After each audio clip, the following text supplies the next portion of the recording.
Salut la famille, c'est le métis noir. Regardez le capitaine Ibrahim Traoré, l'homme que l'Afrique avait besoin. Suivant.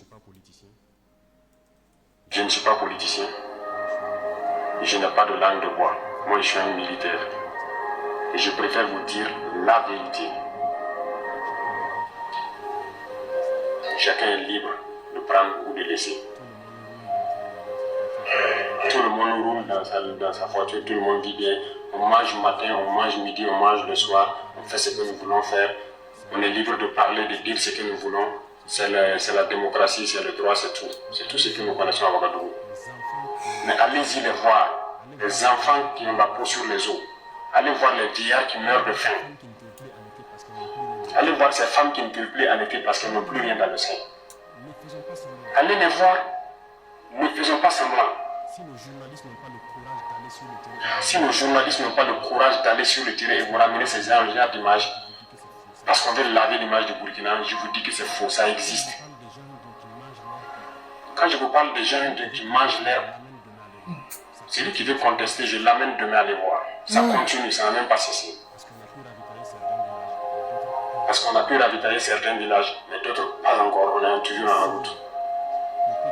Aucun civil ne peut daigner même soutenir aussi avec des camions pour qu'on puisse être solidaire vis-à-vis de ces populations-là. C'est quelle intégrité? C'est quoi l'intégrité? Burkina Faso, c'est quoi? C'est ça qui nous a révoltés. Et on est toujours révoltés. Tant qu'on ne va pas soigner les maux de ce pays-là, on sera toujours révoltés. Pour l'instant, on a pu, dans l'armée, quand même réaliser quelques camions et transporter les vivres avec nos propres moyens, mais qu'on a loué d'autres même ajoutés, vers des populations qui mouraient de faim. Et même dans cette location, j'ai vu qu'il n'y a aucune pitié. Des citoyens savaient que c'est pour aller là-bas, mais ils sont restés sur des tarifs. C'est pour dire que la solidarité a disparu au Burkina. En Afrique, tout Ayez l'Afrique. pitié des gens, ayez pitié de la jeunesse, ayez pitié des enfants.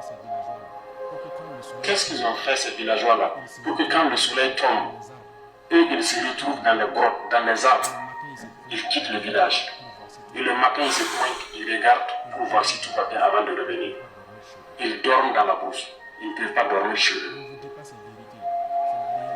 On ne vous dit pas cette vérité, c'est la réalité du Burkina comme ça. On ne voit que nos villes. Nous sommes responsables de ce qui nous arrive. Et nous serons entièrement responsables de ce qui va suivre.